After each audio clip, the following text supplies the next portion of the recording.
Prayer.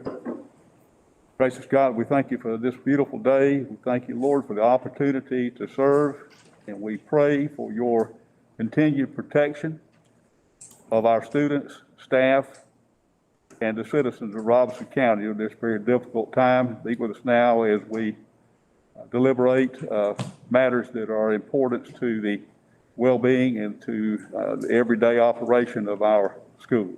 We thank you and praise you in Jesus' name. Amen. Amen. At first glance, I thought this looked like a fairly slim booklet here, but it contains a host of various topics which are very pertinent, hey, Doc, to the efficient operation of our schools.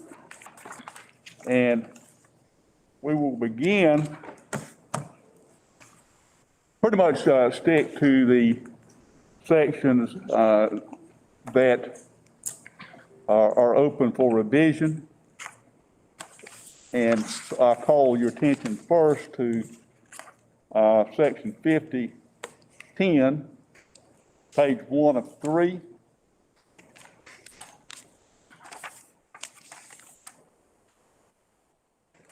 I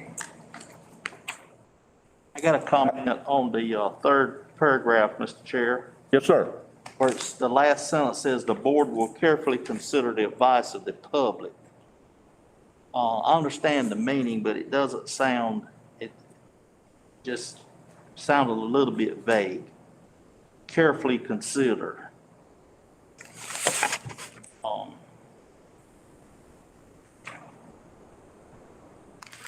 Okay. I would think that we would say, all public advice would be, included in decision-making process or something. The wordsmith is, I guess, is what I'm talking about. Okay, and again, which paragraph, Henry? Third. It's the third paragraph, the last sentence. It says, "The board will carefully consider the advice of the public."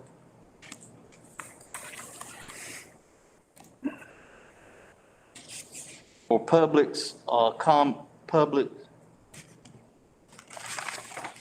advice will be considered.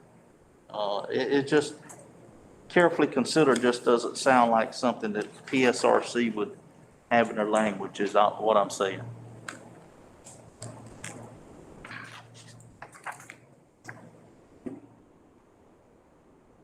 Okay. Okay, and I'm still looking, are you're on page 1 of 3? Yes.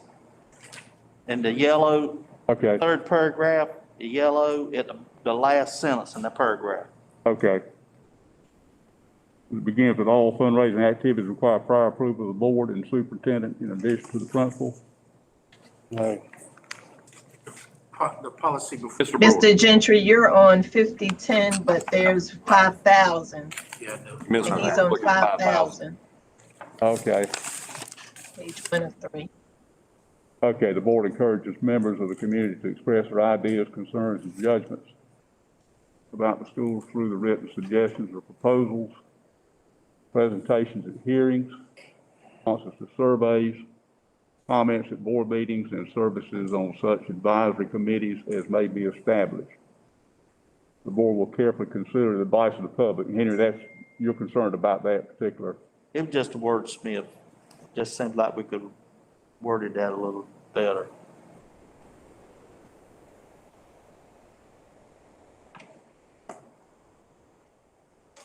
What would, Mr. Brewer, would you, what if we changed advice to input? Yeah, what about the Board of Education will take stakeholder input into consideration? Yeah. I think we stay with advice now. Advice and input's two different. Yeah. I don't have a problem with advice that carefully consider, say you're gonna take something in consideration. I just think you need to, I don't see value in having carefully considered. I I'm sorry, what about review? The board will review the advice of the public? It's more appropriate. Well, strike through carefully, you'll say the board. There you go. Consider the advice of the public, which is what we do now. Right, remove carefully. That it sounds picky, but Okay. Thank you. Any other comments on page 1 of 3?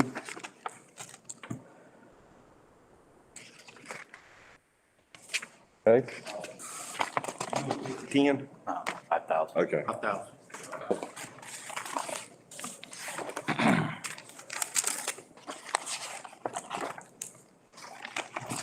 okay.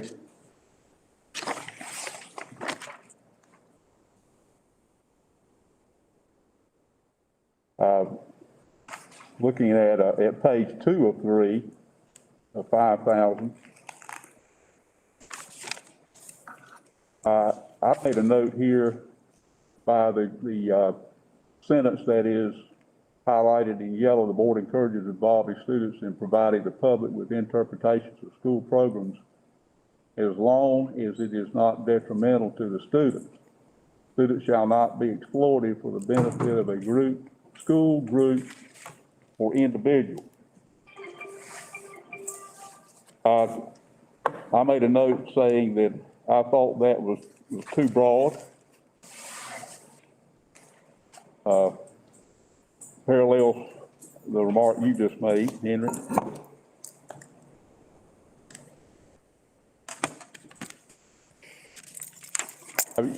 And I'm focusing on the word detrimental. As long as it's not detrimental to the students. And there could be a number of interpretations to what is detrimental to the students, in my opinion.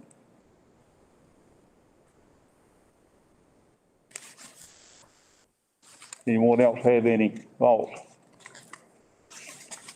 We just need to just state the point. The board encourages involving students, with school programs.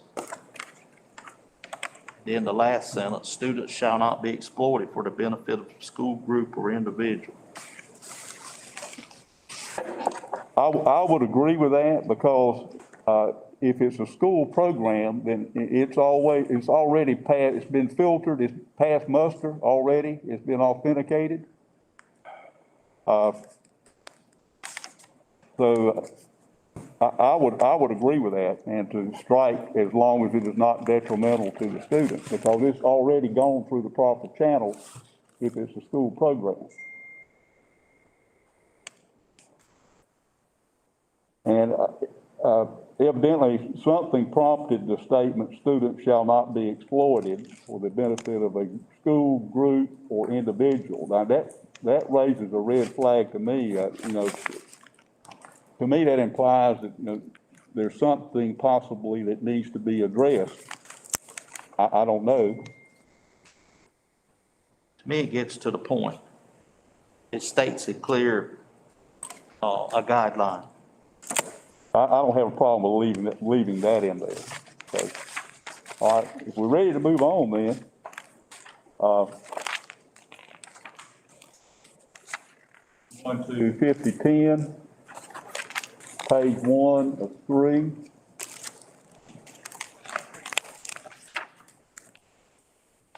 Encouraging development and participation of parent organizations that support the goals of the board and the school system.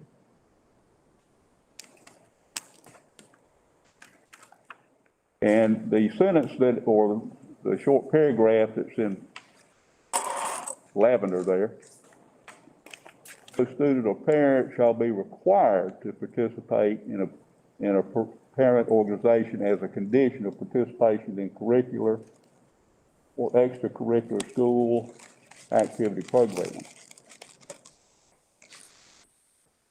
You know, that, obviously, that's highlighted in lavender, I'll call it, for a particular reason. And, you know, I have to keep thinking what happened prior to this statement. And that's the whole purpose. If there's something that has happened, either through actions or words, that certainly needs to be addressed, and perhaps this is updating or rectifying previous incidents or situations that might have led to some conflict.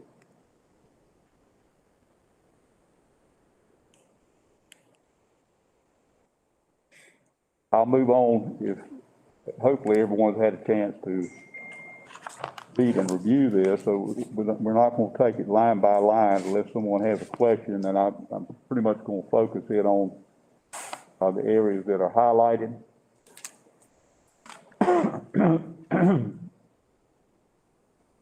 Number 2, parent organizations must obtain prior written approval from the principal for any purchase or school, any function involving the participation of students, any event that is likely to reflect upon the school system. And again, this is, I think, self-explanatory about the procedures for initiating fundraising activities. And it lists the typical ones that we are all familiar with: field days, carnivals, and flea markets. And I underlined the sentence that says all other fundraising activities require prior approval of the board superintendent in addition to the principal. I think that is a key sentence there. I think we're all at least familiar with situations where there have been fundraising activities that were not sanctioned, and that some were in bad taste, and perhaps some that were even illegal. And it does cite GS 14309-15. It has to be in compliance. So again, that seems to be self-explanatory. Anybody that doesn't have a question, I'll go on to the next page, 2 of 3. Ken? Sir. Mr. Gentry, number 4 right here, second sentence. Employees of the school system are not permitted to manage the affairs of the parent organization during the work day. Can we also add that the employee at that school cannot manage it? Because we do have cases where principals are in charge of the PTA. They are on the signature card for the PTO, as well as the secretary or bookkeeper.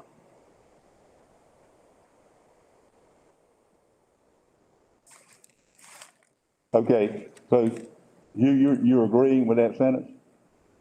Well, I agree with the sentence, not conducting parent organization business during the work day.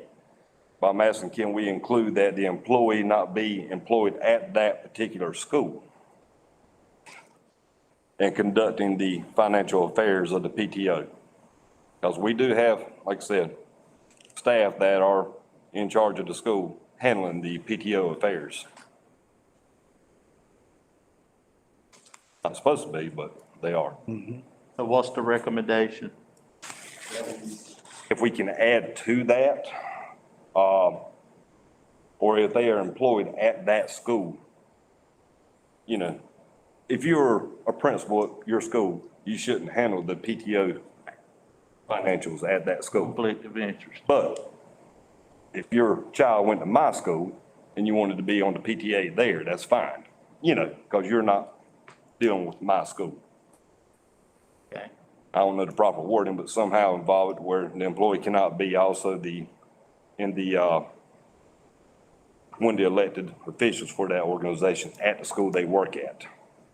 What if they have a child and they're joining it that way, not as an employee, but as a parent of a child in that building, understanding it functions after normal work hours? No, we don't have that case though. But I understand that point. in that case, if they're serving as a parent, child in that, then it would be. The issue is you can't do that work during normal school board. Right. Right. But if they don't have a child at that school and they're still conducting the business, What if we just, struck the, phrase during the workday? I think that's the purpose of the whole sentence, is during the workday. It's specifying Yeah. you're getting paid to do a certain job as whatever your position is. You shouldn't be involved with parent, student activity. It's, more of a social environment. In other words, that's the function of an officer in the parent-teacher organization should be functioning outside as a volunteer, not as a paid employee. Is that So Hugh, let me ask this question. So are you saying that, let's say the principal shouldn't be the treasurer? or the president, or handle the financial affairs of that organization only without reporting to the PTO. Right. And that is going on. And I understand certain schools, there are issues with getting parental involvement. So we're not running those funds through our books. Nope. Nope. So with that understanding, you can't do PTO business during the normal school day. Correct. But the real issue again. But they are, but yeah, yeah. what if you said only parents of students in the school system are forbidden? Yeah. And you strike the word not. Only parents of students in the school system are permitted to manage the affairs of parent organizations. Well, I think we need to leave the sentence like it is, because you don't want them conducting business, employees conducting business during the day either. But maybe add to it somehow that only parents should hold. Sounds like from what I'm hearing, you're specifying certain levels, such as a principal, assistant principal, secretaries, Because they're controlling the money at the school and they're controlling the money at the PTA, and it's should not be conflicting sometimes. part of, public, the business affairs of the committee, parent committee. Right. Because the principals had money sitting here and he wanted to go out and buy something from the school, he's just gonna write a check, or she write a check out of that account, not even consult with the members of the organization. That'd be principal's vice. Hey, Hugh, Yes. how about leaving number 4? Don't touch number 4 because it's got that little caveat when it says in accordance to requirements of subsection C. Go down to C and just put in there something about, it's not good practice or something like that for individuals, or whatever we want to put, leave that sentence there because that sentence is meant to be during the school day. Correct. Come back in that C section and just put a little thing in there about, what you're trying to say basically, which is the principal doesn't need to have autonomy over both accounts is basically what you're trying to say. So Jason, under Staff, how's under Fund management, C. Yeah. Are you saying make a statement that say principal, assistant principal? or just say school staff? School staff should not Not have serve as sole treasurer. or have sole autonomy for, allocation of funds or something like that. That it's got to be signed off by whoever with the organization, other than the school official. Yeah, because under fiscal management, the second paragraph says all checks must be signed by the treasurer and either the president or vice president. Exactly, and that's what I said. That kind of gets to it. But if I'm the principal, and like he was saying, I don't know who does this, but if I'm the principal and I'm the treasurer, I'm this, it still needs to have those 2 signatures. But you just might want to put a little caveat in there about it can't be all school officials, is what Hugh was trying to say. Because if it was the principal and assistant principal, the president and treasurer, I got both signatures. Is that pretty much what you're trying to say, Hugh? Yes. Okay. I think it'd be easier to put it there, though, than it would be to change any other kind of wording. I agree with that. So that'll go into section C. Funds management.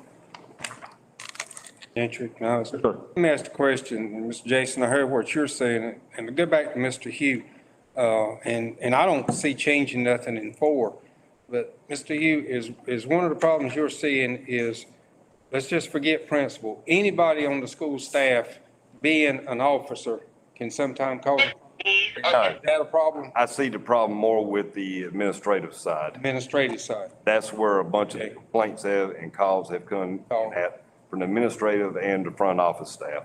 But then, going back to Dr. Williams, would we get ourselves in trouble if we said, and I know sometimes it's hard electing people to serve on these, but would we get ourselves in trouble saying that you could not be an officer in the PTA if you work at that school unless you have a child in that school?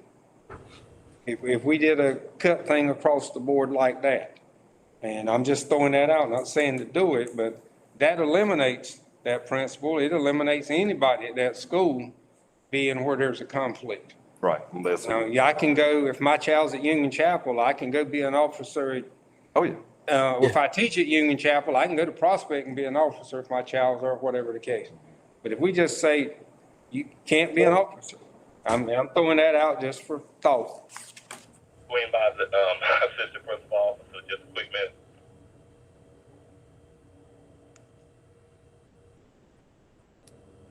So looking at another district's policy, here's the statement they have under fund management. Employees of the school system are not permitted to manage the affairs of a public parent organization. And that's under that's under the funds management section that they have. I think that's what we're trying to say. Yeah. Yeah, that's basically what we're trying to say, and that'd be the easiest thing to do. And again, I'll read that. It says parent,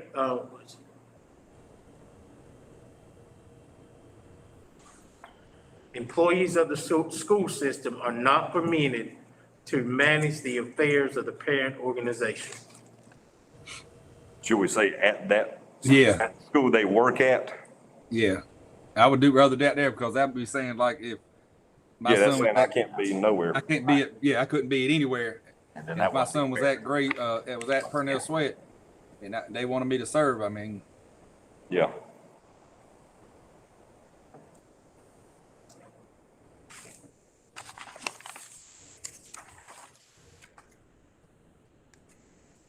Still have to deal, I think, with the issue, if I have a child in that school, I have a right to join Yes. the parent organization. Yes. And then I have a right as a parent, to serve in a position. Not be penalized simply because I'm employed. And the key part is, yeah, so your passage in as a parent separated from. I don't think we automatically want to say you can't, that scenario holds true. Gotcha. Question about another school, that's clear. But in that, and that's gonna happen some. There are gonna be some staff members who have kids in the building who, from that parental side, want to serve and will serve as officers. Unless we word it to a certain way where that employee who handles the money at the school, they can't handle the money for the PTA somehow. well, that's what I was saying back to the original one, Hugh, because it says on there you got to have 2 people's signature.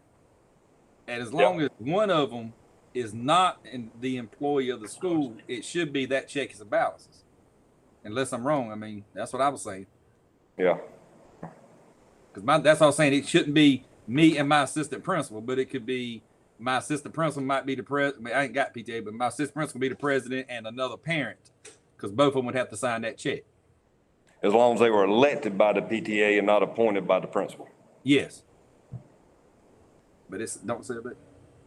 But I do agree, Hugh, and I think we've all seen some of that, where we had principals in buildings who was PTO president, who was not accountable to anybody and could write a check. Yeah. That's a problem. Yes. And that's kind of where Or Hugh, Jason, kind of tell me if this is what you were leaning toward. Both signing parties of the check cannot be school employees. Yes. at that school. Is that kind of what you're saying? Yes. That Hugh, does that get? Yeah. Yeah.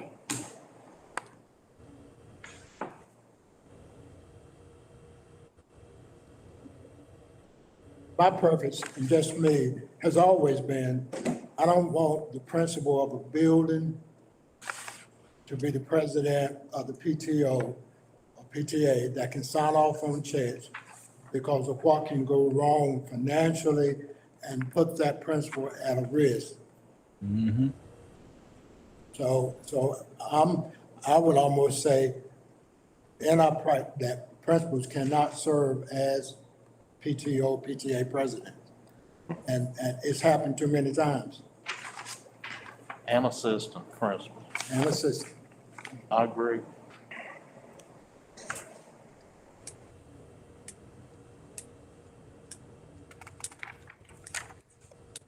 So, do we need to change any of the language or the sentence that we just referred to, that Jason and I think you read, in the second paragraph under C on 2 of 3, all checks must be signed by the organization treasurer and either the organization president or vice president. Yeah, I better call you on the phone on this one. Is that sufficient enough checks and balance to leave things as they are, or what is the thought? I think what Dr. Williamson mentioned is probably a condition for establishing parent organization. That would be a condition, and that would eliminate, it would be a built-in policy that if we eliminated principals and assistant principals from serving on PTO, whatever, then there wouldn't be an issue with the funds management. That we would make number 6 under B and say principals and assistant principals shall not serve as Right. treasurer or president of a PTA or parent organization. Yes. And we're just saying principals, principals, we're not including bookkeepers in that, or as long as we've got 2 different people, we have the ability to sign the check. Bobby, make sure it does need to be parent organization, because then you can get into your band boosters, your booster club, any organization on campus.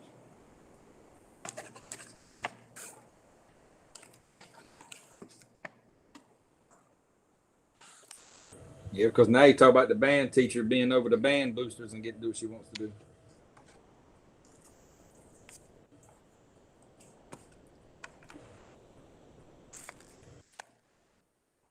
I think we would want to include bookkeepers, would we not? Principals, assistant principals, bookkeepers? And, I mean, You see a conflict, possible conflict with that? as long as their child goes there, I don't see what the problem is. I don't either. I mean, if the child doesn't go there, then I could see where, Right. that could be a him for the principal to, But, no, Same no. case applies, the bookkeeper does not need to have the authority to sign off on checks. Right. That's gotta be the restriction.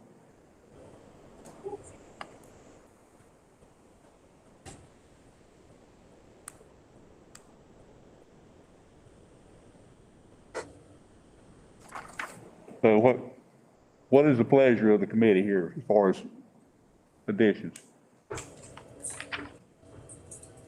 Mr. Ditcher, here's what I've got. Principals, AP bookkeepers shall not serve as president, vice president, treasurer of a parent organization. That covers it. That sounds good to me. That's what I'm saying. I was kind of getting picky, but I was talking about would you want the band person being over the band boosters and being the president and being able to do the same thing? I'm just asking. Jason, if you look at the first sentence under B, it says parent organizations, and it says including PTAs, PTOs, and boosters. So I think that sentence there takes into account everything that includes parents and students as an organization. No, I know, I mean, I agree with that. That's not what I'm saying. What I'm saying is, like we're saying, the principal's got we don't want the principal, assistant principal, which I agree with, to be in charge of have sole autonomy to have all this, to be over that money. But what I was saying is, like, the band teacher over band boosters would be in the exact same situation. Right. Or the whatever, and what over whatever committee would be in the exact same situation. They could go write whatever money, they could raise money and write up for whatever they wanted to in that situation also. So that's what I was saying. Do you want to leave it as principals, assistant principals, or just say school personnel? Because we're limiting ourselves when you say principal, assistant principals. And you know what I'm saying? That's a good point, Jason. I agree with that.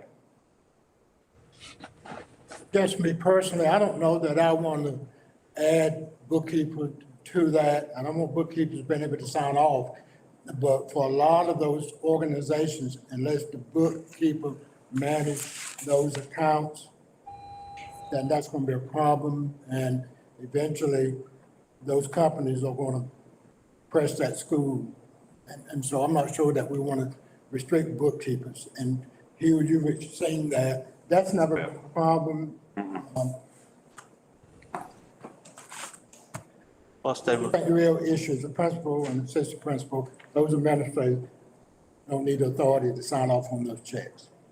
plus the bookkeeper would have the knowledge of what state requirements are.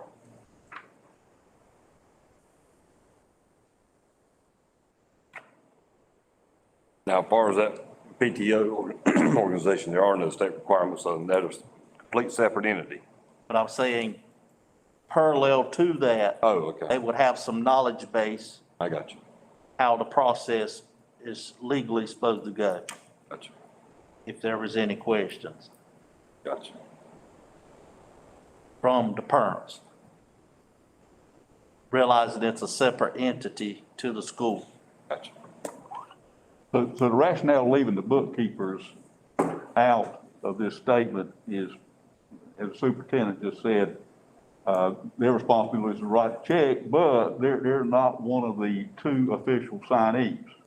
Am I interpreting that That's right, correctly? and somebody's got to manage those accounts that has an understanding of accounting.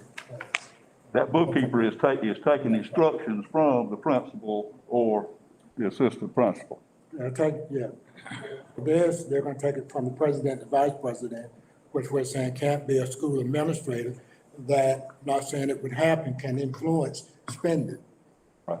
Since it's a voluntary parent organization, that has to come from that group of how that, but they're gonna need help set up a budget, they're gonna need help in how to order whatever they're trying to order, and all that comes through. So again, that's why I wouldn't want to limit those organizations, because it says in a policy earlier, you can't say as a principal to a parent group, yeah, buy me this, because we know the standards, the expectations, it's got to meet the codes and those kinds of things. And if not, they will order stuff that kids can't use. So the bookkeeper can help guide all of that.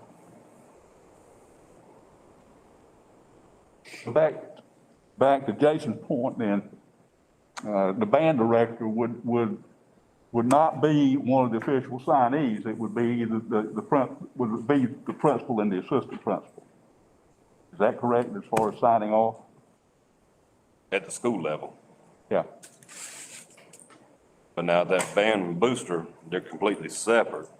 The band director is in charge of that, then he has autonomy of those funds. But that was set up completely by him outside the school system. Unless he got, according to this, prior authorization by the superintendent. Because all organizations had to come through the superintendent to be set up. Yeah, I think we covered what we need, just to leave it that the principal, assistant principal cannot be president, vice president with authority to sign off. I think outside of that, he would get at what? Yeah. I agree. Okay. Is everybody satisfied? Yes. Move on. Okay.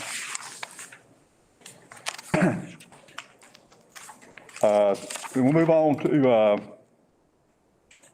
5015, page 1 of 1. I think there's a minor, addition there in number 5. See that written in red there? Just, bears note. I did have a question, and it is addressed in the policy.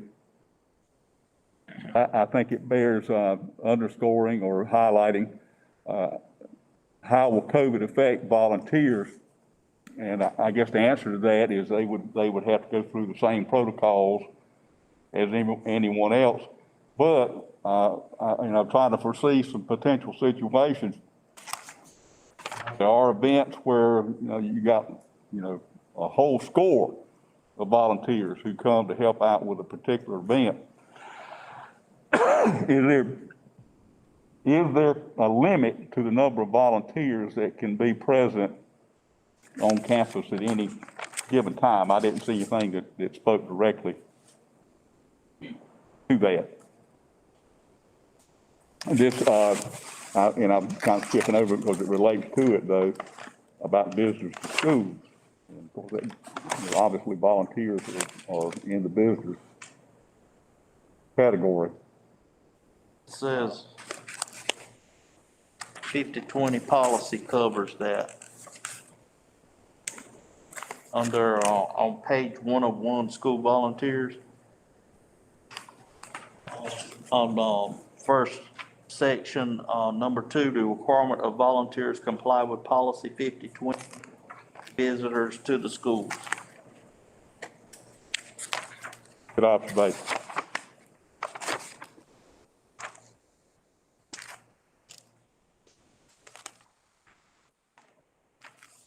I will note that social visitations generally are not permitted. I would say they should categorically not be permitted under the current situation.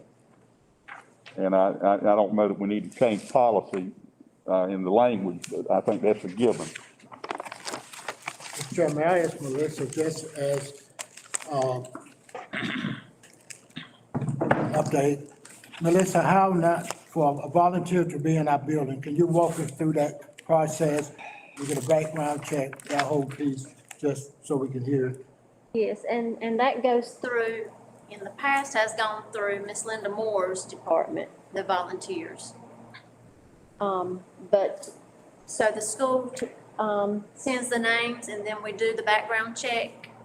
And then we let the school know if the volunteer is approved.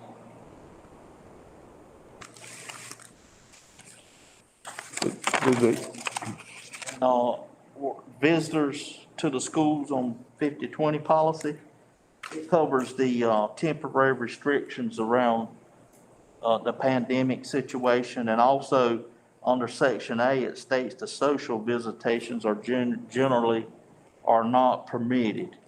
So I think that spells out a complete guideline to keep us safe during this restrictions. Melissa, are volunteers required to be vaccinated? We don't require anyone to be vaccinated.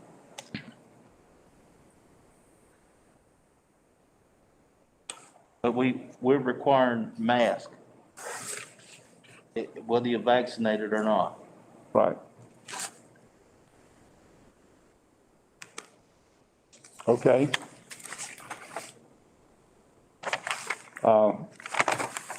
Moving on to page 2 of 3 under 50. A lot of this in red addresses probation officers in particular.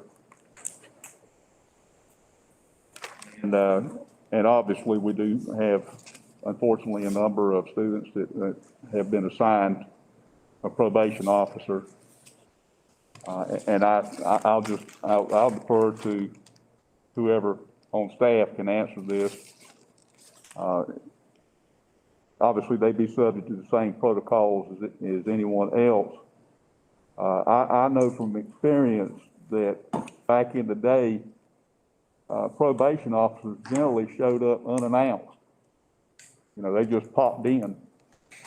And, you know, you were supposed to go get the student out of class and bring him to a private spot and all this kind of thing. But, you know, obviously under these current conditions, we can't afford, number one, for them not to show up unannounced. I would think they would, well, I'm sure, in my mind, they need to have an appointment, number one, and then be screened.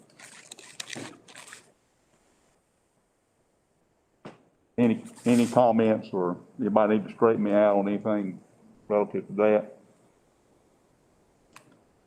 And Mr. Gentry, since I believe this is a revision, once we pass it, I can get this to our juvenile system, so they would know what our revisions are to the policy.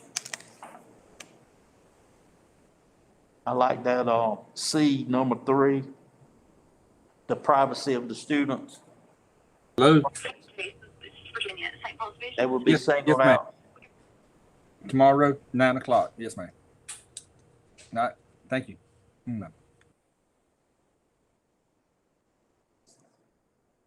And of course, most of them are professional, but just to reiterate, and I won't go into all of the protocols and the steps that should be taken, like initial contact, should be not to the student, but designated school personnel.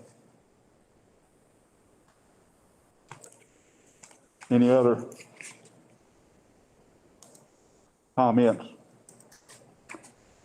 There's nothing in red. Well, there's a cross-reference that is in red related to drug and alcohol on page 3 of 3 down near the bottom. But if there are no comments on that particular page, I'm sorry, I want to back up to section C, number 2. I would recommend we strike through designee, that contact is with that building principal. And that administrator not assign that to somebody else. It needs to be. good point. Yes, I agree. That way, if any issues come up, you've got Right. direct. Jen, Yes, sir. make sure, so number 2 now, if a probation officer comes to campus, they have to have an appointment and everything has to be set up prior to them coming. So that has been a change over the years. Because now my experience is the probation officer, I've seen the times they come and, okay, I'm their client, I'm the student. They come in and saw the principal. Principal went and found the student. Now, we found a secluded place they could meet, but I did not know that they were coming before they got there. So now this is saying they're supposed to be set up. Am I reading that? And now they have to be set up an appointment and you got to know the time that they're coming. So that, I don't know if that's, how long that's been like that, but if it's just changing, that's going to be a change. Right. That was my point, Craig. They would just show up. I mean, in a way, I get that, but especially under the current circumstances, we can't afford for that to happen.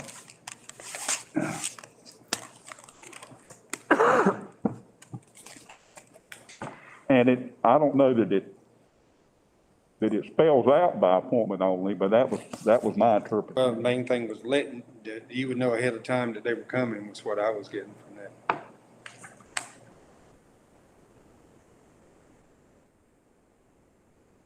Bobby, what do you have a take on that? I'm like Mr. Craig, I think it's just they have to let you know ahead of time. Yeah. That's right, we need to designate the principal to have that conversation. And the principal has the authority, if they just show up and can work it out, to say, okay, Okay. all of that.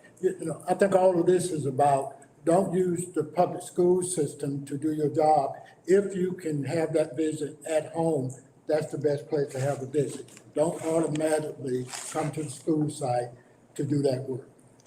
Exactly. That has been done. That has been done. Has been done.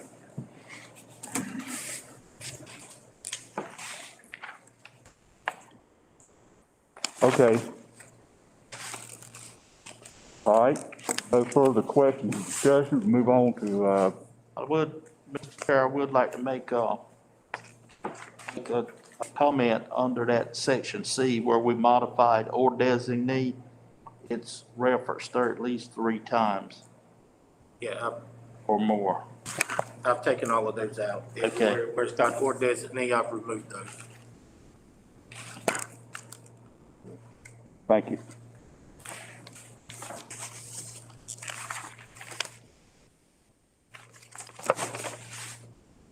This next section, beginning on 5022, goes into a lot of detail about sex offenders as well.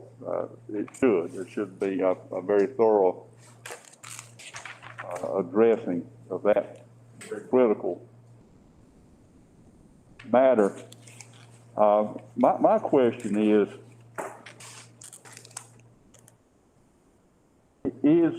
I know there is a registered sex offender database, and it's publicly accessible. I have never accessed it myself, but a lot of the language here is about the offender himself disclosing the fact that he's a sex offender.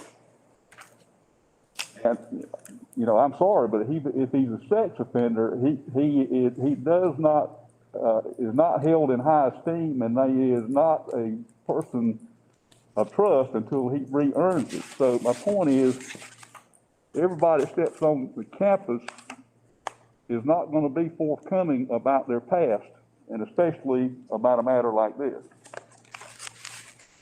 You see where I'm coming from? Our visitors check-in system, if we're using the correct system, identifies sex offenders. Identikit, I will need to check into that one. Let's check and see, because there are systems that automatically tap into that database that you're making reference to, and if that person comes on the campus, try to be in the building, go through that process, it identifies that this is a sex offender. Yeah, I know Lobby Guard does. So I had Right. Lobby Guard before. That's right, Lobby Guard does that. But now, Now, when- also, it is, if I ain't mistaken, I mean, it's just not policy. By law, they have got to disclose though. Because if they do not disclose by law, then that's another charge for them. I mean, that's a big charge. But I mean, I know we got in the policy and we were talking about, you know, they might not do it, but if they do not disclose, you know, that means they will be arrested because they can't be within so many feet without doing the things that are in the law. If I'm a volunteer, Jason, if I'm a volunteer at St. Paul's High and I come to your school, when and who will put my name in a database to make that determination? And what kind of volunteer? Because if you're gonna come and volunteer, like I said, we'll have to go back to Melissa Thompson, and you'll have to go through and fill out the paperwork, and you have a background check anyway. Just like anybody who coaches or anything like that, anybody who volunteers has got to fill out the paperwork, and they do background checks. Okay, you gotta, I guess I'm like, say for instance, the school is having a function and I come and I'm gonna help serve refreshments. Okay. Like I said, if we're gonna have like an open meeting, is that what you're saying? And you just kind of have to come? Like I said, if they, once again, it goes back to the law part. If they are not supposed to be on campus at any time. And when I was the county AD, we actually had a principal who told me one time that, she allowed them to come on campus to look at the game. I had to go print out the law and like, look, this is the law. This ain't policy now. This is the law that says we got to follow. And like I said, they end up not charging the guy because the principal told he can come on campus. But I mean, you got law and you got policy is what I'm saying. I mean, if they break the law, then they're gonna be charged. Let me ask another question and follow up what Jason just said and get back to the sexual offender registry. Is this sophisticated enough that that the principal can access, and I know we can't get everybody, but, well, parents, for example, and then some, unfortunately, can be parents, and others that are part of that school community, I'll put it that way, the school community, to where he can get a succinct list that's refined from the database about who in the community is a registered sex offender. So it sounds like, obviously, Jason was on top of that to start with. Is that a possibility to be a filter process to where Principal A can get a list, his own list for his particular attendance district? Now the sex offender registry, I mean, I've looked on it quite a bit. But now it doesn't say if they have students or anything like that. It just gives a list of who the person is. But now I will say with the lobby guard system that we had, and if Identikit can do it, that's fine. What it did was when you signed in and you used your license to sign in, it ran your name through the database. If there was, like Jason Suggs, if there was a person in the registry, in any registry, not just this area, in any registered sex offender in the United States, and it had the name Jason Suggs, it would give you a printout and it would say C administration. And then somebody like my bookkeeper was in charge of it. She would go in and look at the picture of the person, because it would have the person, Jason Suggs, here, that was a registered offender. You look at that guy, okay, you can see this is not the same person, and you would clear that out, and it would not go back to that person again. But anybody who had a name, let's say Stephen Locklear, and there's a million Stephen Locklears, but if Stephen Locklear walked up there and he was a registered sex offender, it would pop his name. And like I said, it wouldn't say sex offender, it would say C administration on the printout. Okay, that's what I was talking about, Jason. Yeah. Yeah. And like I said, anybody could access that information. And to that point, Benjamin, your point, personally, I've never made that we circulated that list, because there are some names that pop up from out of state or someplace and are not a person from that community. So you got to be careful about that, the way it's plotted out. If people see that, scare them to death, because you'll be surprised how often it's going to pop up. So take a look at that. What we really depend on, and principals can help, is community people tell us. Mm-hmm. That's where we get the majority of our notification from, that this person is near this bus stop and is a sex offender. And Jason, another principal kick in. We depend on community to help us, and that's the best source of information that we have. Oh yeah, because they will tell. If somebody's on campus, they will say something. And also just something about not doing the a printout is that this just started happening just a few years ago, that if somebody for a minor sex offense is on the registry, after 10 years, they can petition for it to go off and not be on the registry forever. We had a situation, somebody used to work in public schools in Robertson County years ago. He's now off the registry. So he would be, if he got off the registry in March and we had something printed off, before then, then he's getting penalized, even though he's already off the registry now. Plus, there's a legality aspect too, because it's proprietary information. It could be considered inflammatory to the individual. So you had to be careful with that. I wouldn't say have a document with names. And just like you just gave good value in going into a database and comparing not just one aspect like the name, you also got a face or picture associated with the individual.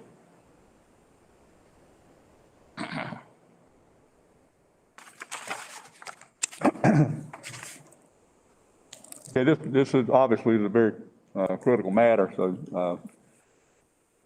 want to address it thoroughly, and I think we have. Is there anything else relative to this particular topic we need to address at this time? Then 5025, it's pretty much self-explanatory, straightforward. It's, the title or the heading, has been changed from alcoholic beverages to drugs and alcohol. And, of course, it's prohibiting, the, consumption. It does go into a, itemized list. It's not all-inclusive because, any, substance that would alter behavior or cause someone to be under undue influence.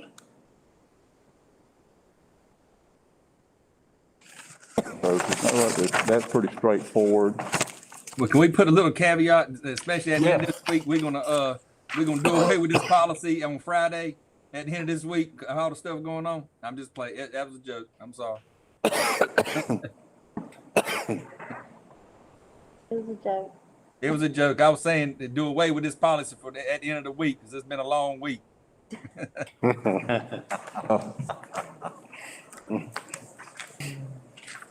I got a question, and I don't know where it fits in this policy, and help me out. Say, for instance, an employee has a state vehicle, and they get off work, and they're required to say, I'm pick on maintenance, say we've got a maintenance van. The employee says, well, I'm gonna stop at Food Line and get me a case of beer. Goes in, get a case of beer, puts it in the van, goes home. Is that illegal? Does our policy cover that?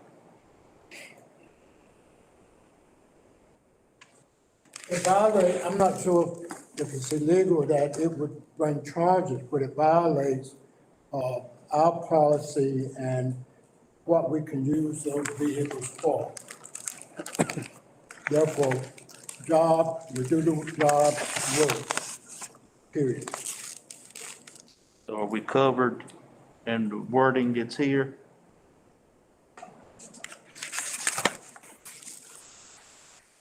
See, and the possession, but it says,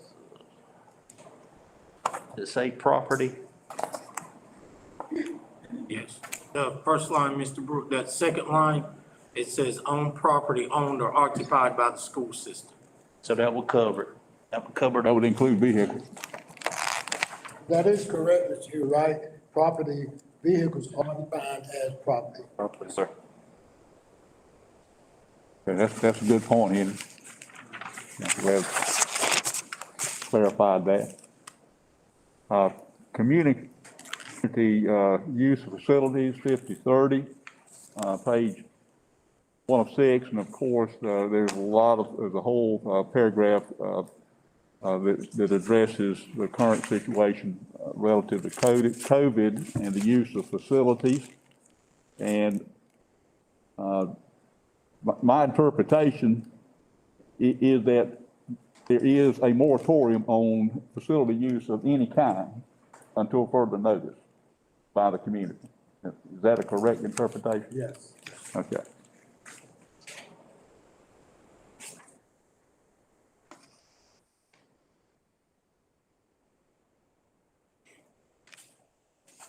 And that paragraph highlighted in blue addresses that. What about drugs and alcohol, for our community? And just say, for instance, we got a gym and, community gets approval to use it on after school hours or during the weekend or whatever. And say, for instance, the superintendent walks up and there's a substance that should not be there. Are we covered? Look at number, School property? yes, look at number 4, Mr. Brewer, under E.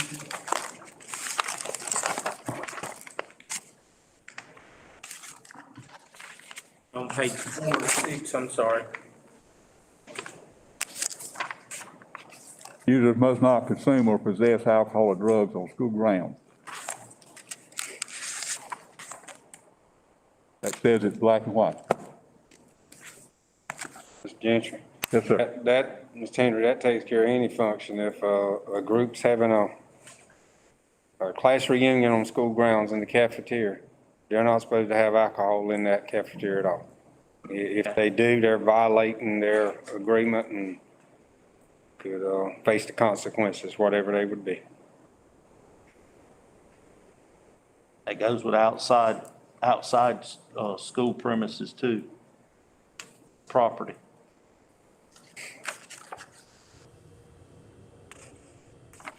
While we're on that page, then I'm sure this one is still,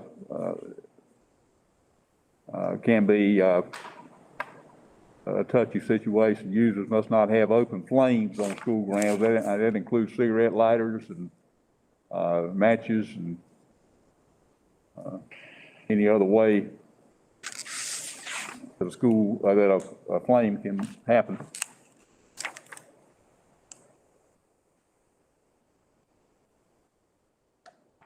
We are smoke-free zone too. Yeah. We are, but, we all know that there are times that, some people have to be reminded of that. And since we went a couple pages ahead, I'm going back, I will just touch on, 5030 about, fee, when fees are charged and I know that there has to be an application process, but it looks like if they are approved, then the only situation where a fee would be charged is if cafeteria personnel are involved. They have to be there on site to manage the equipment and. Right, the custodian, cafeteria manager. And then if the facility use is a true community use, a funeral or something where you're not charging folks an opportunity to make a profit, then we probably don't charge. But if it's something, you're using a facility that they're gonna charge a fee to get in, then we charge for the use of the facility if we approve that. If it's true community use, normally we don't. But if they're charging to get in, then we do. Conceivably, there are some possibilities for an event to be held where admission would be charged by a community group. But in that event, they have to pay a fee.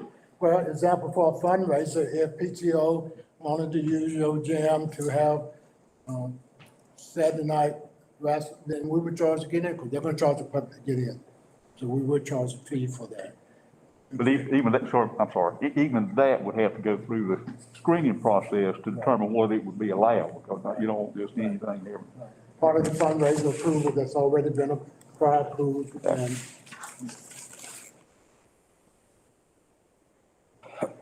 Okay.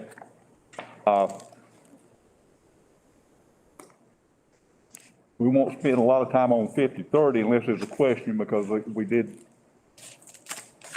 address that somewhat in conversation we just had. If there's a question, we'll stop.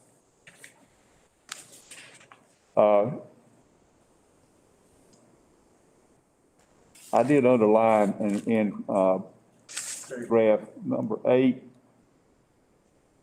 users must not abuse or misuse any safety equipment such as fire extinguishers and alarm systems. Must promptly report to the principal or immediate supervisor any defects in the building, grounds, or equipment if the defects may prove injurious to safety, health, or comfort of employees, pupils, or others. I would, and Hugh, if you would jump in here.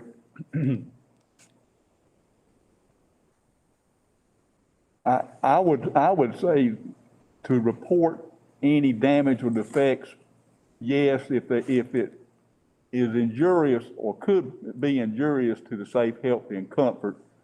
But I would say any and all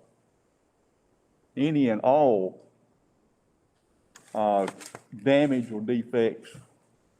They may not have any imminent danger, to folks, but nevertheless, all kinds of folks come into our buildings and their parents that are very knowledgeable about different aspects of construction.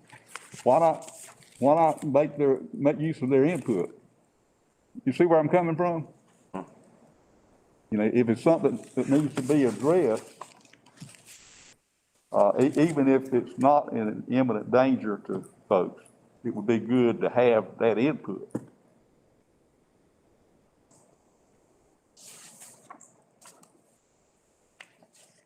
Anybody else got a thought on that?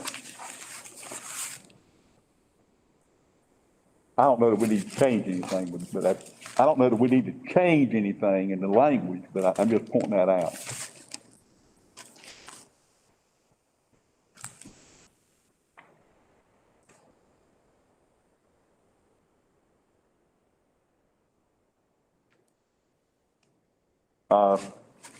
And I'm moving on, so I'm not hearing any comments or questions, so I'm moving on.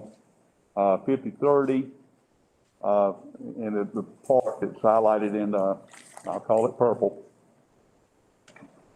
Outdoor property facility school system will be open to limited use by members of the general public. I won't read all that, but it does seem to cover what needs to be covered. In line with, policies that we already have in place. And I like the last sentence of that. The superintendent is authorized to establish all terms, conditions, and rules necessary to regulate the use of outdoor facilities by members of the general public. And I'm sure there's a good policy, firm policy regarding that already. Okay, we can move on. 5040. Lord, if you would speak to this about news releases, any and all news releases are supposed to come through you, whether it's from the central office or an individual school. Is that right? Yes, sir. So school A does not allow to just arbitrarily submit a news release to the Robertsonian without running it through you. Is that right? Usually say if Jason, something on Jason's campus, the practice is that we usually have normally established is that Jason would call me and give me, kind of give me an update of what's going on, and then answers would come from me directly to Robertsonian or to any of the news outlets. The standard practice that we have is usually if, say it's the Robertsonian, I'll let Dr. Williamson and Mr. Craig was the chair, I would let him review the questions and then my answers to the questions and make sure that they were confident in those answers going to the public. That's what I was looking for.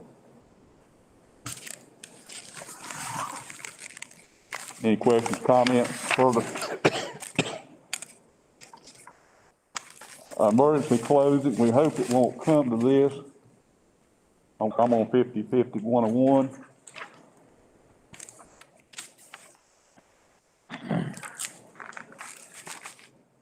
And, Superintendent, I don't want to jump the gun here, but I hope everything is going so far that's not a closing. Not at this point. That's one thing I want to say that, our superintendent's done a great job at keeping board members informed of anything that's going on. That's good.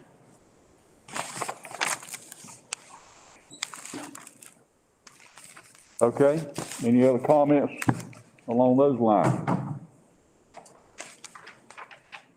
Public records. And they're being made available to the general public. And of course, it goes into in detail here about the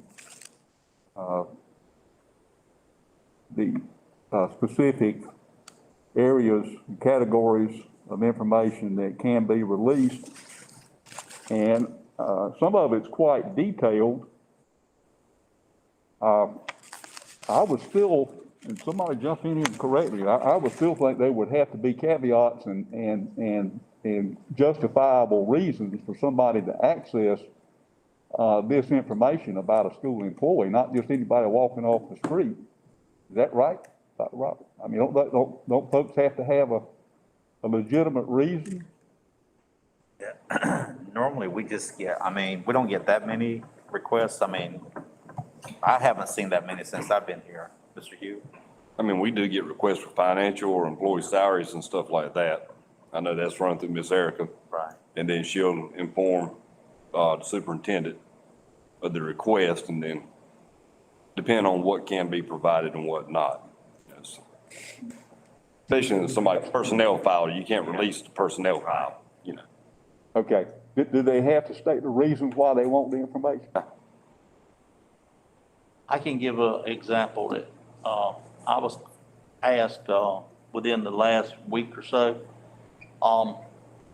If we've got a student that may be an EC student, and maybe that student is, getting special funding, I should say, through the state, that parent has to continue to provide information stating that that child is in the EC program. So my question would be, do we have forms that's general in respect to that request that, because I know if a parent comes and asks for a copy of EC file, you could have a stack of papers like that, in which I understand we don't give them that. We give them general information enough that they can just make that transaction with SSI. Understand what I'm saying? Do we have forms that, Yeah, when we get a request through us, the Social Security Administration, yeah, there's a form that has to be completed, and then they'll let us know the information that they need. okay. So it's general, and Yes, sir. Do we? is that, I'm sorry. that referenced Go ahead. this policy? And that transaction, is that something that needs to be referenced here? Just like with Mr. Dale, when we get like student record requests, I'm trying to remember what we had in the, Say that one more time, I'm sorry. but then we work on the policy before where we had something to do with the student record. When it pertains to student records, Right. as far as the request from Right. who comes from, is governed by FERPA and what they request. So in the instance that you were just saying, Mr. Brewer, that they request something from SSI or disability, they'll be specific in what they request, whether it's, attendance, whether it's,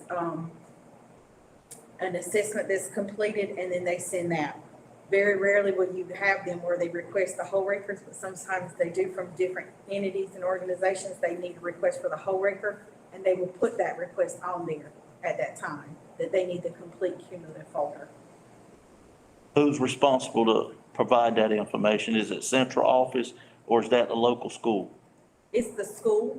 When, prior to the hurricane, it was centralized at our, old board, and it would be there.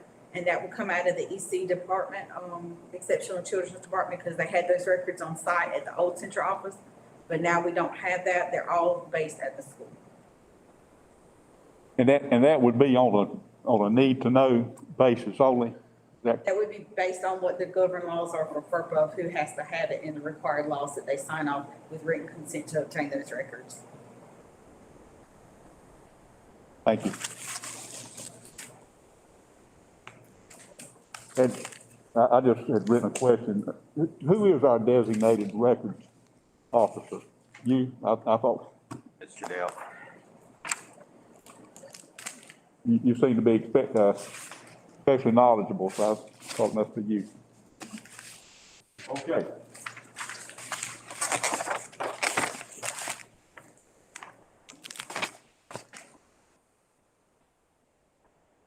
right, we'll move on to, no other questions, 5070, 54-4.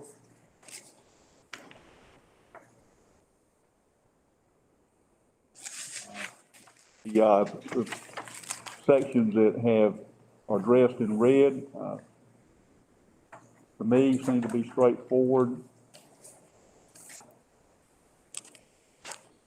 And we do have some strike-throughs there in, section F, and then, there are some changes of websites. Almost there.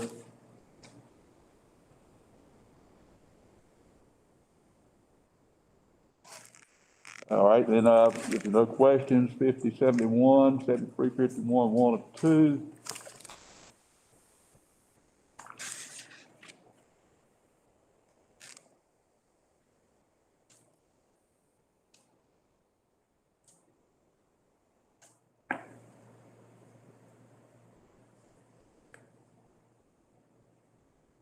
I had a question. Do we have an ESI team who reviews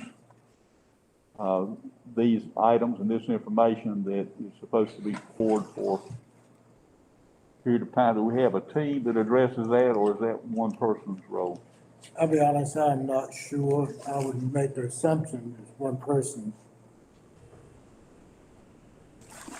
Bring up a thought that I just thought about. If just like I'm 62, if for some reason I needed a proof of graduation, how difficult would that information be to get? School that I graduated from is no longer a high school, and it was in Robinson County. How would I obtain that information?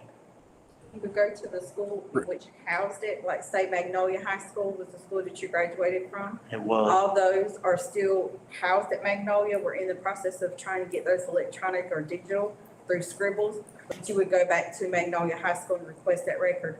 We at the previous years have had a no purge policy, so they did not get rid of any records at all unless there was something that was unforeseen, like at places at Maxton High School where they had a lot of fires.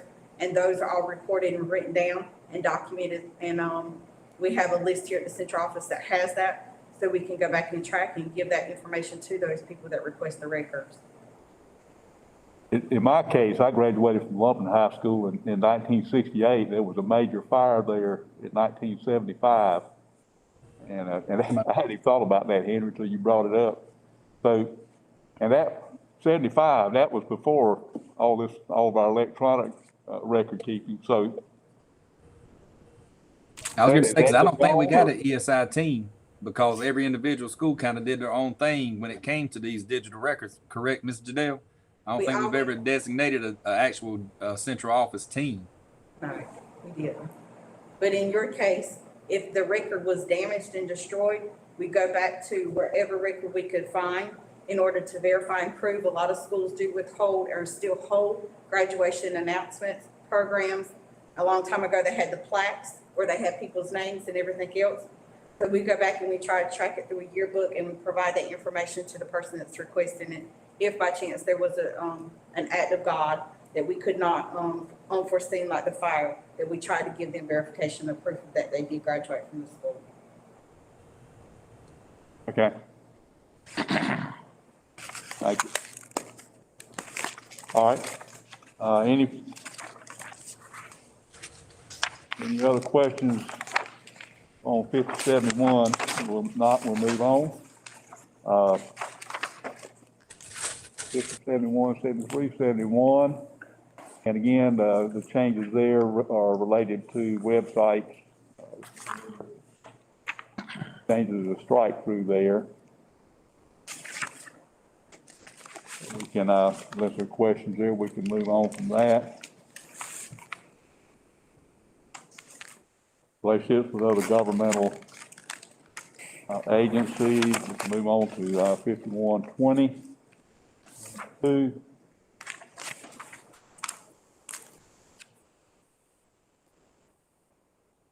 And this also has a reference to visits by probation officers, which was mentioned in an earlier section.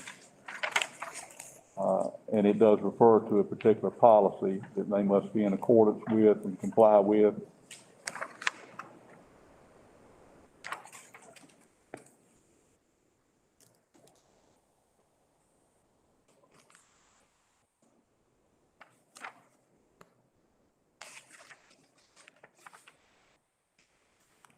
And the section in red addresses law enforcement having access to schematic drawings of the buildings. And I have to be honest, as part of this, I don't see it right at the moment, but somewhere here it addresses actually having keys to the building. Do we? That's under, Happening? that's under 5120, relationship with law enforcement, the first paragraph in red, sentence. Okay, yeah. Either keys to the main entrance of all school buildings or emergency access to key storage devices for all school buildings, updated access to school buildings when changes are made to the lock of the main entrance or to the key storage devices. Yeah, by law, they should have those drawings and a master key. Master key, we get them in every building. Are we updated on that? Yes, and Jason, you can address this or help me if I say Yeah. something wrong. That's what we consider in the black boxes at the school, correct? Well, there's two different aspects. One, you got the black box, correct, but now even in the fire code, now there's supposed to be a key at the front door in a box that allows, like, the fire department's on like the fire truck. So if they come in there and there's a fire, they don't have to bust through the doors. There's a key right there. Our fire marshal made all St. Paul's had them and put them in the other year. But now the black box is a little different. But like I said, but we are supposed to have keys in the black box. That was in case of a lockdown procedure. And Jason, the black box is located obviously in an inconspicuous place, not only to restricted personnel. Yeah, it's supposed to be in the office. That way, if something were to happen, we have the information in there. You know, keys, map, master schedule, stuff like that. And I know that sometimes locks change, so the keys will need to be updated accordingly. Yes, sir. Okay. All right. No other questions there. Move on to 5210.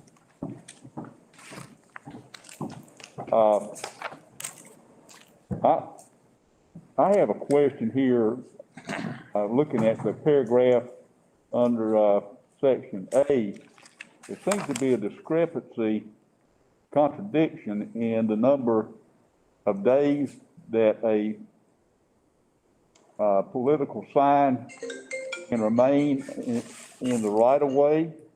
I referred to middle of that paragraph. Compliant political signs may be displayed in each right of way from 30 days before the first day of one-stop voting to 10 days after the primary or election day. But then it says school officials may remove and dispose of political signs remaining in the right of way more in 40 days.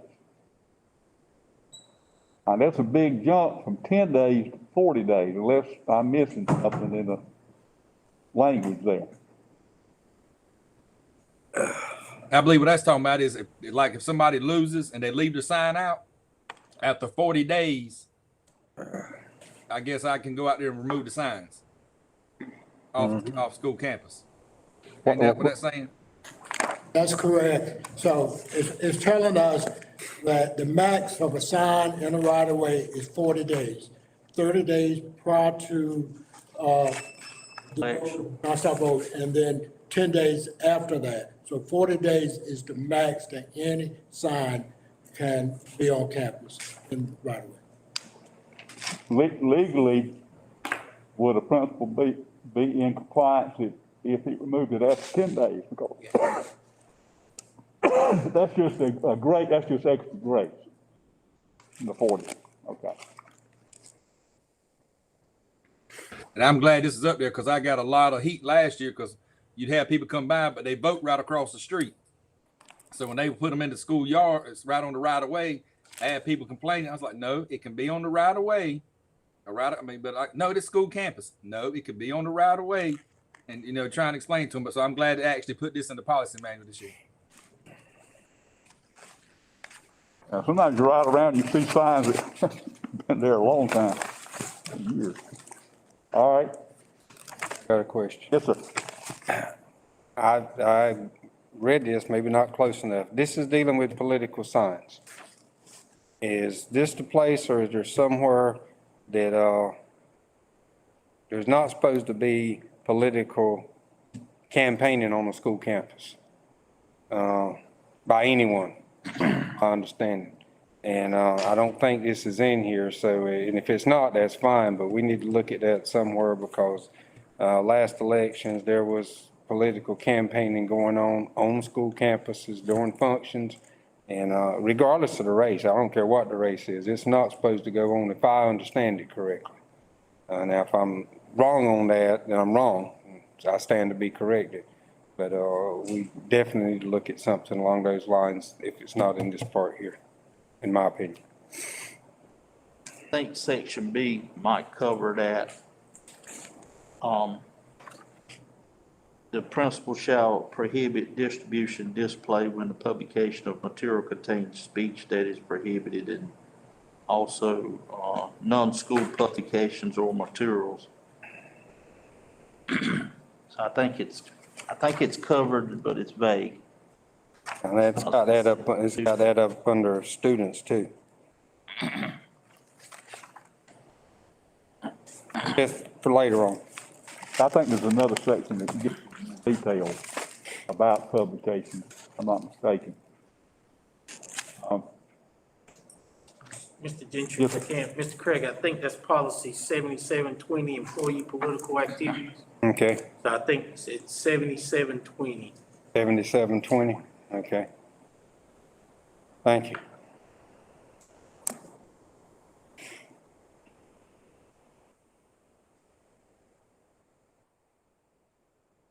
Okay, moving on to 5210, 2 of 5. And again, that addresses distribution and display of publication material by school-related groups that have received prior approval. I think that should be in green, highlighted in green, prior approval. I'm gonna underline it for myself, by the principal, superintendent or designee pursuant to standards, section D.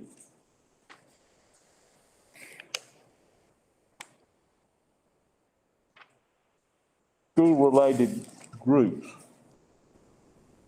Now, what I've got a problem with is section D, because section D, to me, tends to contradict what I just read in section C. It goes into just a whole hodgepodge of different categories of materials, and to me, it contradicts, and now it leaves it open-ended. That's the way I interpret it. Look at that paragraph under D. While materials will not be screened for viewpoint, the reviewer shall prohibit the distribution or display of any publication or material that is vulgar, indecent, or obscene, contains libelous statements, personal attacks, or abusive language, such as language defaming a person's character, race, religion, ethnic origin, gender, family status, disability. And I won't read all of that, but to me, the language has been restrictive in section C, and now it opens Pandora's box. Well, almost any and everything. It's very pointed in that can't violate the establishment of religion clause, But to me, it opens it up for everything else. I'd like to hear somebody's opinion on that.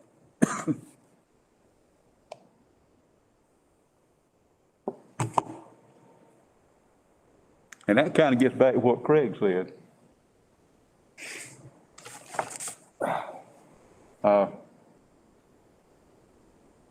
There are a whole host of things that different organizations would love to come in and distribute material about. But to me, it needs to be more refined than what is stating there. And who's going to review that and make a decision about it? Left up to the principal? Yes, sir. I'm just looking at D on page 2, right? Yes. I'm just reading it and taking a quick view is, I'm gonna say what you just said, that, the distribution of this is gonna be the responsible person reviewing it, which in most cases, if we always come back to the principal, if the principal looks at this and sees any of this stuff like this, then they just say, no, you're not putting it up. Now, that's what's covering us, so somebody's got to look at it and say yes or no. And if they see something on there that's dealing with race, abusive language, vulgar, it's almost like wearing a T-shirt. No, you're not wearing it. And the buck stops with that principal saying, no, it's not happening. And as far as what's backing that principal and saying that, is what's written here, that they have the authority to say, no, that you're not going to do it. Now, that's the way me just looking at it and making a quick assumption is. Of course, now with doing that, you got to see it before it's ever put up. And to be honest with you, if it's put up and you see it up and you didn't get to see it, you got the right to go there and take it down and pull it down off that well. And I'm going to come back and say this would be the principal. It wouldn't be something you would give to a teacher and say, you take care of this. It would be the principal, at worst, the assistant principal. Yeah, you're absolutely right. It's got to be the principal. It's about external groups that want to come in. It can't be to recruit. It can't be to indoctrinate. It can only be for information. Would it be too narrow if we stopped it with section C, school related? If it's not school related, why does it have any place in the school to start with? Well, that's some community functions that are good functions that you need information on. I think the key is the principal has that authority to determine with the understanding it can't be, and again, it's external groups that we're having a conversation about. You can't use the school for recruitment of this, that line up or indoctrinate students. It has to be the responsibility of the principal because there are some community functions as information that kids need to know and mind. For instance, we would certainly welcome Boy Scout, Cub Scout information posted, that type. Good point. Okay. No other discussion, 5210, 305. Mr. Gentry, excuse me, I have a question. So are we saying in the section C, D, and E with the green highlight that we're selecting principal? Because I see in the notes, it says to please choose one of the options from within each bracket, and they would be the unchosen options. So are we saying within those green highlights, we're selecting principal, or who are we designating? Yes, we're saying the principal with the Okay. expectation, if the principal has a question, and then they're gonna call the superintendent who, if has a question, we're gonna talk with our board attorney. Gotcha. Thank you. So we're gonna remove designee. Right.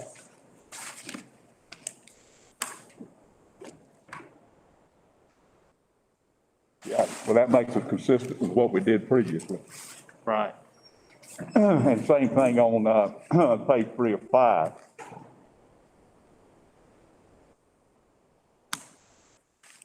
There are highlighted partial statements in green.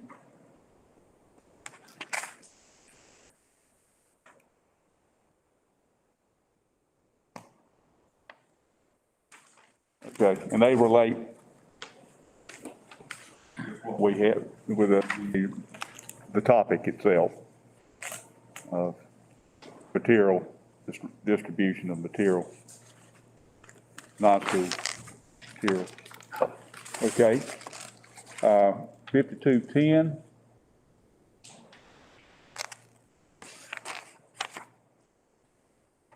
There again, there are references to the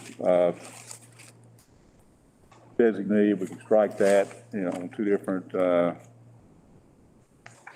occasions there in that highlighted green area. Yeah, on that paragraph at the top. Then there are definitions of obscene, libelous, non-school, material and substantial disruption. And here again are potential situations where the principal designee would have to make a determination.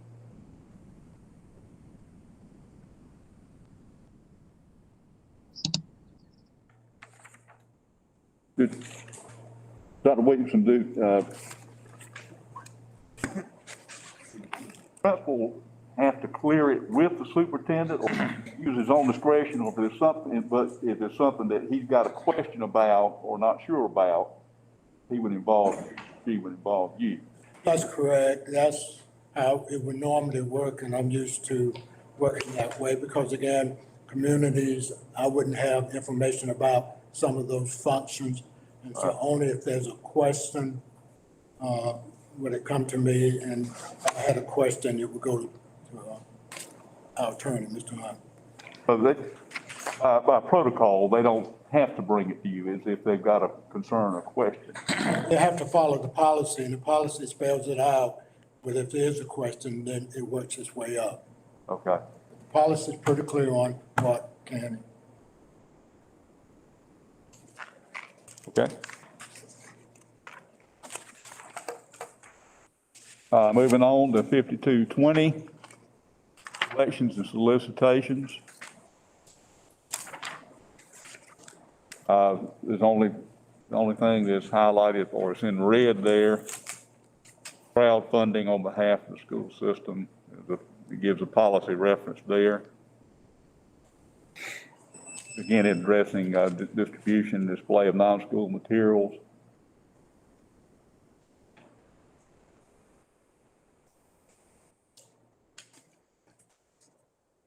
And the language, it seems, is very straightforward in that regard. Questions there. Moving on to 5230, we're about finished. Participation in research projects.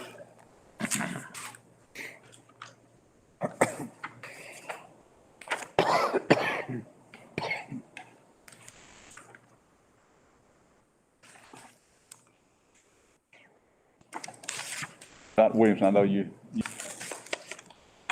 been here very long, but is that something that's that comes up on a fairly frequent basis where schools or the school system is asked to participate in research projects? It really does. Normally through someone working on their doctoral degree, do that research, and we do try to work, or I have in the past, try to work with those individuals. Occasionally, we do get something external that, because you want to limit how many research projects are going on, I normally restricted it to 3. But we try to work with employees working on that terminal degree that needs this research as part of their dissertation. So that's always, Robert, you may. Yeah, and it, like now we have 3 employees that are working on their doctoral. So it's normally around, I haven't seen more than 3 since I've been here. I see this. We always work with them, because I remember when I conducted my research, Mr. Bob and his department was very instrumental in helping me, the curriculum department, I having all the data I need. So overlapping with, like if we're coming in to do a study or search on like mold.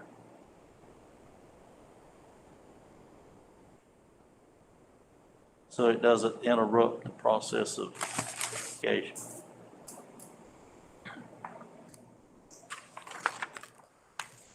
And I know I'm not familiar that much with typical research projects. I don't know that there is a typical one, but if it involves student information, there would have to be a release signed by the parent in order to have any, Have to have the written consent.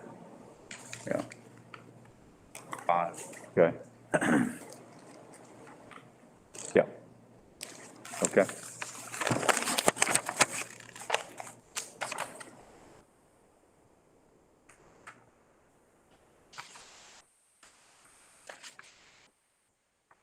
And principal does have autonomy to decide whether or not the research will be conducted in his school.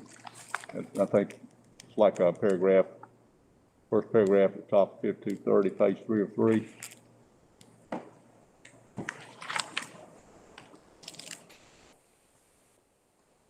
That request normally comes to the superintendent or to an assistant superintendent. And we need to follow that process because we need to have information of what data, they're trying to pull. And so we've always requested, I have, that comes to the superintendent or an assistant superintendent.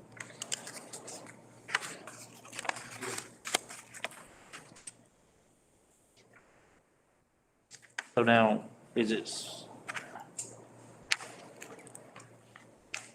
there any clause in here, and I'm just asking for awareness, as far as the publication piece of it, that the superintendent's made aware, or who's responsible if there is any publications going out, or the wording?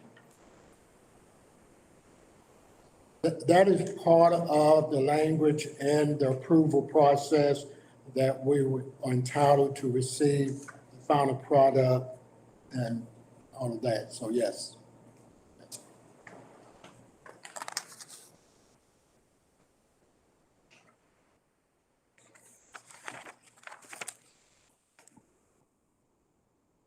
Okay, any further questions on that?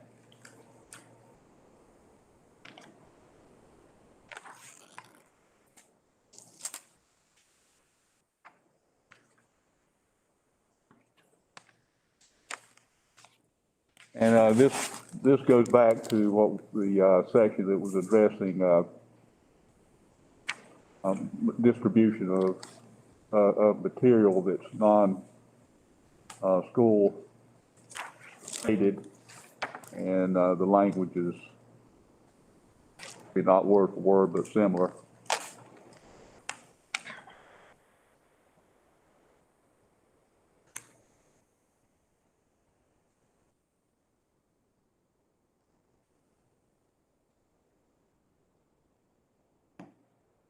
I'm glad that the sentences on school forums, although submitting some advertisement in the school system, the board does not intend to create a public forum or to open school facilities, including electronic media for print publications or school facilities for unlimited access providers and advertising by the general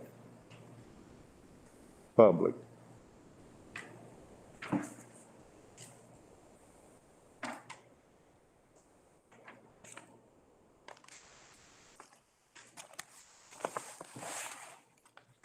So, there are no sections that are highlighted in red except the word revised.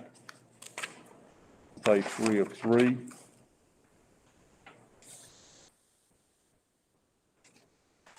Are there any questions, comments? That brings us to the end of this particular series.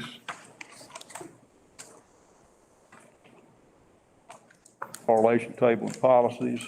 Are there any comments, questions for the good group? Hearing none, do I hear a motion that we adjourn? Make such motion. Second motion. All in favor, say aye. Aye. Motion carried and adjourned. And Mr. Jenkins, we'll get this on the next board meeting, since they're just